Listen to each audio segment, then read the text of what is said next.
Okay, so I've had this idea in my head for a while, and I haven't done content on the North American major leagues in some time. So I thought I would compare the commissioners of the five big major leagues in North America. That's the NFL, the NBA, Major League Baseball, the NHL, and now the MLS, because the MLS has grown massively in recent years.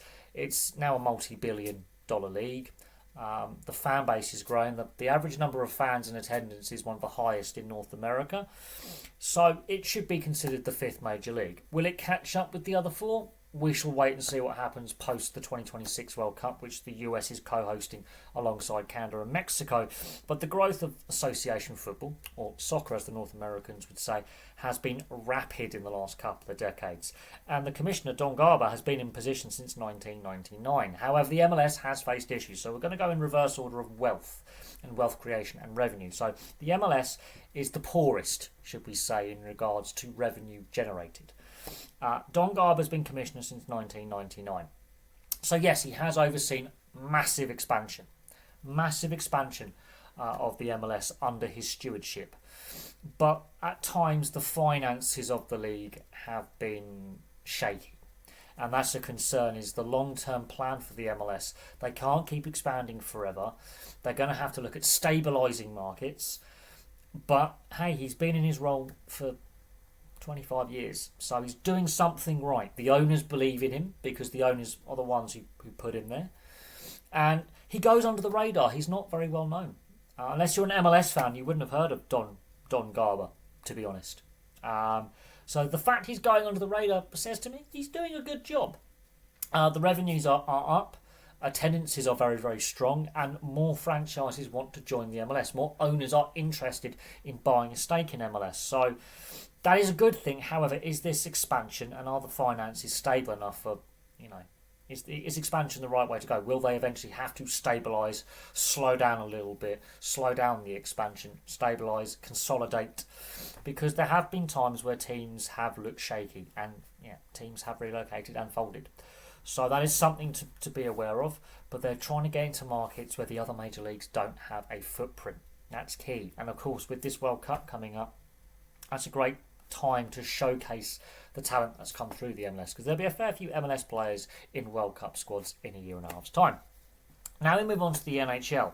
Gary Bettman. Gary Bettman gets booed everywhere he goes. Gary Bettman gets booed at the Stanley Cup final. Gary Bettman's been commissioner since 1993. Now, the NHL has faced some struggles under Gary Bettman.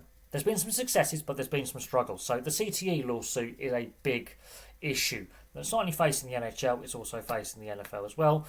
And the NHL are basically trying to say that there's no definitive link between repeat concussions, playing ice hockey, and CTE. We know repeat concussions and CTE. There is a link, but until the NHL fully admit that, the ongoing class action lawsuit that also involves the NFL, we'll see how much that ends up costing the league. But there have been rule changes brought in. But under Gary Bettman, yes, we've seen the Sun Belt expansion. We've also seen a lot of relocations. Most recently, the Arizona Coyotes. These guys getting relocated to the next state in Utah. But in the 90s, there was a lot of relocations, and a lot of Canadian fans still feel a bitterness towards the league, towards Gary Bettman, and towards the owners in general. So you're not going to please everyone, but he's been there since 1993. If he wasn't doing a good job, I don't think he would have stayed for over 30 years. Let's be honest, 32 years next year he has been in charge of the NHL as commissioner. So the owners obviously have faith in him. They're making record revenues. The TV deal and the media rights deal could, I think, be better. I think there are issues with the media rights deal that the NHL has in place for the domestic US and Canadian markets. We know about some of the issues with the regional sports broadcasters, and we know about some of the issues north of the border in Canada in regards to the finances of Rogers and TSN. So there are some issues with the broadcast deal, but they are making record revenues, and the salary cap is rising. But there was a period where we had 3 lockouts. We've had 3 lockouts since Gary Bettman, and a player strike since Gary Bettman has been in charge as commissioner, and that is a blot on his resume. But the expansion was rapid in the first half of his tenure. It's been more controlled, I think, in recent times. Expansion is still on the table. I think the NHL will be the first team to pass, first league, should I say, to pass 32 teams. And I think it will do that by the end of the decade. I think we could see 34 or 36 teams by the end of the 2020s. So that's Gary Bettman. He's been in charge since 1993. I will be ranking these commissioners as well by how I feel their engagement with the fans, the engagement with the league, the players' union, and the owners. I will be ranking them. I think Gary Bettman, the fact he's been there for over 30 years, I think he's potentially one of the better commissioners on this list. And that's saying something. Because now we get to Major League Baseball and Rob Manfred, who has extended his stint as commissioner. Now, he's been in place the least amount of time. He's the newest commissioner, so to speak. He's been in position since 2015. Of course, the ongoing issue with the Athletics, the A's, formerly of Oakland, and where they're going to end up playing full-time, and the Rays as well from Tampa Bay with their stadium issues. There are two teams basically playing out of minor league ballparks next year, which is a bad look for the league. Also the issues with, again, the regional broadcasters and trying to find a solution there. That's going to hurt league revenues. A quarter of league revenues come from regional sports broadcasters, not national broadcast rights. And the fact that they've only got the one team in Canada now, where the NHL, for example, has 7. The MLS, I believe, has 3. The NBA has 1. Used to have more. So the Major League Baseball and the NBA have weakened their Canadian foothold, and there's been mistakes made. There has been mistakes made. Rob Manfred is not a popular commissioner. A lot of fans do not like Rob Manfred's handling of the league. Now, the owners obviously have faith in him, because if they didn't, they wouldn't have extended him for a brief extension while they look for a replacement. But I think he's possibly the commissioner who's the least liked and possibly had the most problems in recent times. That recent lockout was bad. There was also the return to play issues during the COVID pandemic, where the players basically threatened to go on strike, and Major League Baseball was the last league to resume play, which also hurt revenues. Now, while Major League Baseball makes twice as much money as the NHL, twice as much, remember that, it is twice as valuable in revenues. The fact it is far more reliant on the regional broadcasters who are struggling financially for their revenues is a concern. So their TV deal isn't great. The stadium issues with the A's and the Rays is a problem. Two teams playing out of minor league ballparks. This is why the NHL moved to Arizona. They were playing in a minor league facility, basically a collegiate facility. It could not go on much longer. There was no long-term plan to get a replacement. They moved the team to a location that had an NHL-ready facility in Utah, in Salt Lake City. So Major League Baseball's got some problems, got some headaches, and Rob Manfred, as the commissioner, has got to deal with some of these headaches. And I don't think the way they've handled the former Oakland Athletics, now just the A's, and the Tampa Bay situation hasn't been handled great. Other teams as well also have some upcoming stadium issues. The league isn't handling them very well, which is a concern. So he's been there since 2015. I think his number's going to be up soon. He is going to be standing down soon. It's going to be interesting to see who they replace him with, but I would rank him possibly one of the lower on the list of commissioners. Now, the NBA, Adam Silver, been commissioner since 2014, so he's the second shortest tenure. He's been in charge a decade. The major issue facing the NBA is viewership decline on the TV ratings. The TV viewership is not doing great. Now, the NBA, again, makes double the revenues of the NHL. They share a lot of arenas, not all of them, but they do share facilities. The NBA's had its struggles in the past. Adam Silver as commissioner, I think he's doing a decent job, but the big concern is the TV viewership, and that is also does make a fair chunk of the revenues. And if the viewership with the media partners isn't great, that could be a concern. So there's concerns with the quality of the product. Fans are switching off, and it's very noticeable when you've got people like Charles Barkley coming out and saying viewership's a problem. Here's why. The game is not the game it was 20, 30 years ago. There's issues with how the players are flopping, the referees calling the game.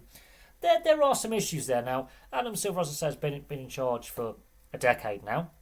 I think he does go underneath the radar, but he did force the LA Clippers owner to sell the team and then banned the former Clippers owner from ever being involved in the NBA ever again. So that was one of the first things he did. Other than that, I think he's had a decent tenure, But that viewership decline, I think, in regards to traditional and online media, so streaming services, is a concern. So they are losing fans.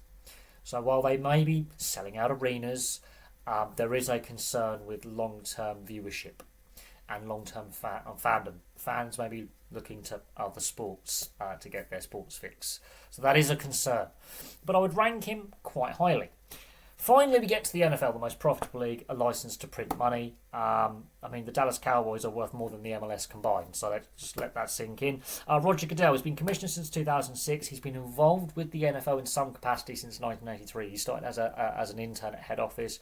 He then got involved with working for several teams. He's been commissioner since 2006. The CTE lawsuit is a big thing, but also the constant, I do mean this since his tenure, constant player scandals and team scandals. There has been a lot. And it's become so everyday now that there's a website dedicated to NFL players who are facing criminal charges or felony charges. There's a lot of players who are currently under investigation by the authorities for a variety of offences. Some of them are very, very serious. I think Roger Goodell,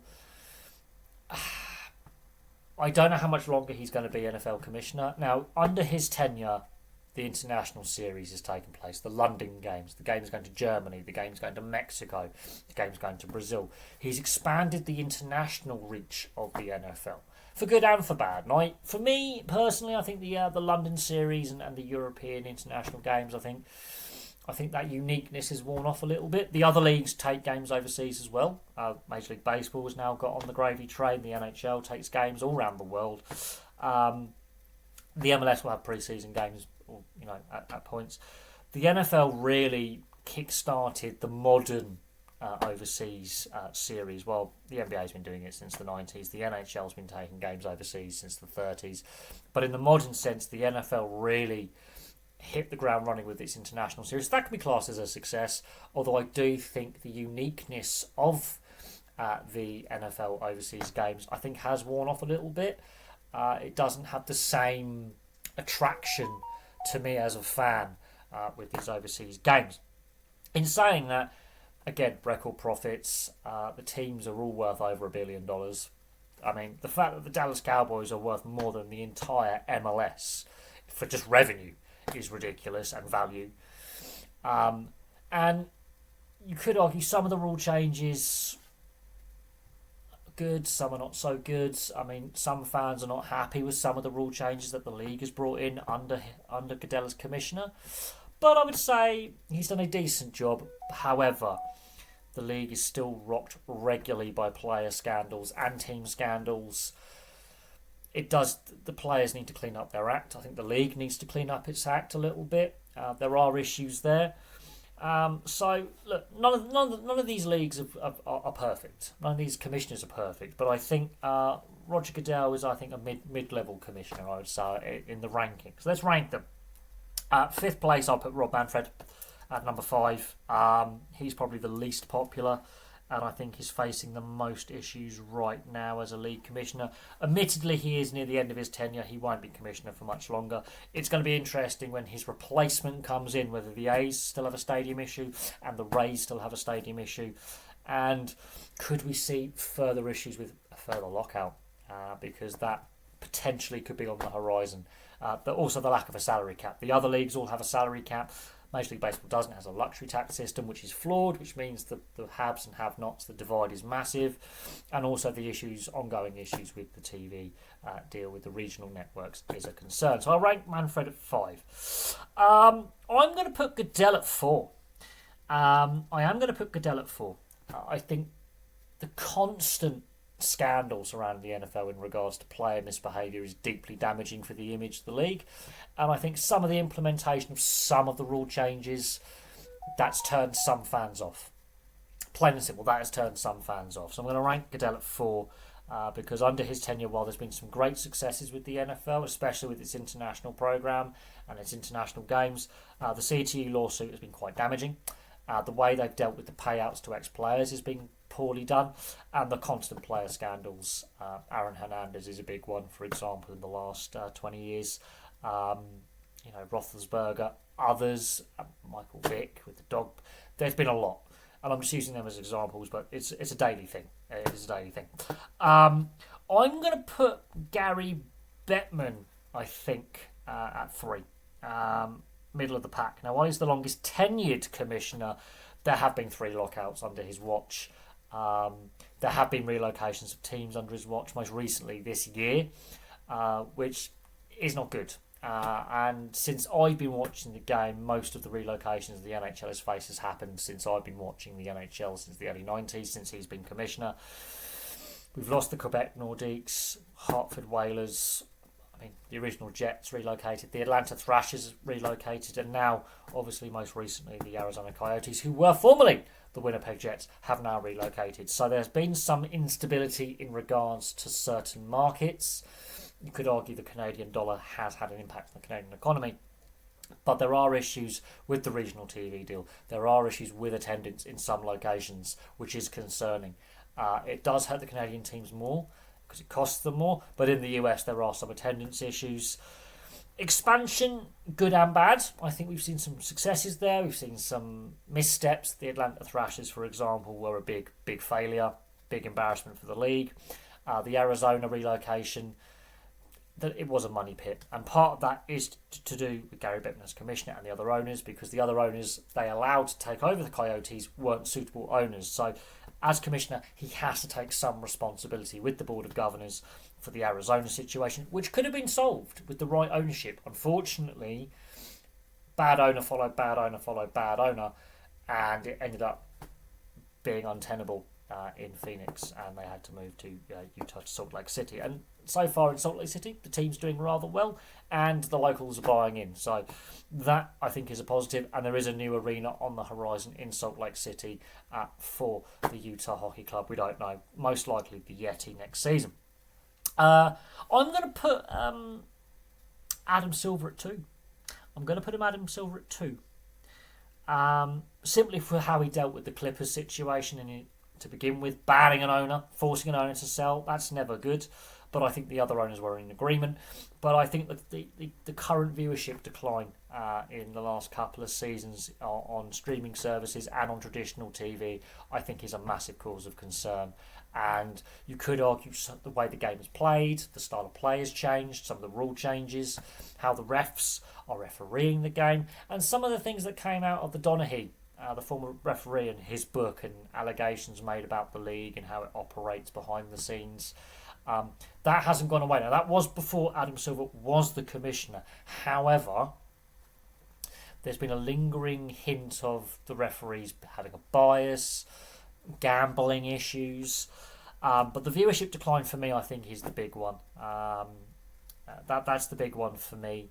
And with the way that the NBA is played right now, the style of play, the rules, I think unless they address certain issues, that viewership decline could become a much bigger problem in years to come, considering the MLS, Don Garber, I'm ranking him number 1 because you don't hear a lot about him. He goes very under the radar. Yes, the expansion has been their policy, rapid expansion and aggressive expansion. They need to consolidate, and the finances need to stabilise. Now, I do think having the World Cup in the US as a co-host in a year and a half's time, I think will definitely help the MLS, but they do need to stabilise franchises. Finances have been a concern in the past, but I will say this, the MLS is growing, and the grassroots level of the sport has grown massively, considering that soccer, association football, is not classed as a traditional North American sport compared to the other 4 major leagues. The MLS, while it's been very aggressive in its expansion, it has been, and it's gone down the expansion route at a very aggressive pace. I do think they need to potentially slow that down. However, Don Garber, he's one of the commissioners you don't hear a lot about. The other 4 you hear about a lot. Don Garber, you don't hear him in the press a lot, which is generally a good sign that the league is being well run. There's not a lot of scandal. There's no player scandals, match fixing scandals, referee scandals. The other leagues have had lockouts and strikes. The MLS hasn't had that instability. And if you look at it, I think only 1 team has had to relocate. So in that regard, while the finances have been a bit precarious at times, they're now starting to become more profitable. The average attendance is going up and up and up, which is a good sign. You're drawing new fans to the sport. The viewership is also growing as well, not only for the MLS but the sport as a whole, which is a positive sign. And you don't hear a lot about him in the press, so he's doing a job under the radar, which is a good sign. The other commissioners, yeah, they're more publicly known. There's a bit more of a debate about whether they're doing a good job, some of the issues that the leagues are facing. The NHL and the NFL with the CTE lawsuit and how that's been handled as a class action lawsuit. The NHL with the lockouts under Gary Bettman, with a lot of relocations under Gary Bettman. There was a period in time, apart from Arizona recently, where the 90s there was a lot of instability, there was a lot of financial uncertainty, the TV deal wasn't great. In more recent times, apart from Arizona and since Atlanta, there's been stability. Admittedly, there has been a lockout, but there has been stability. Let's hope the next CBA negotiations, there is no lockout, there is no player strike, and that stability can continue. But the league is doing a lot better now than what it was. However, a lot of fans don't like Gary Bettman because of the lockouts, relocations, and locations losing teams, and how certain rules have been brought in, how the sport has changed. The NBA, I think Adam Silver's doing a better job than other commissioners. Roger Goodell, well, the NFL is a license to print money, and if you look at it on a business standpoint, the league has done very, very well. The constant player and team scandals and the CTE lawsuit is a big problem. It is a big problem. But there we go. There's my comparing of the commissioners of the 5 major leagues. Place your thoughts in the comments section below on the 5 major leagues and how you would rank the commissioners on how they're doing. But for me, for now, thank you very much for watching. Place your thoughts in the comments section below, and I'll have some more content for you guys very, very soon.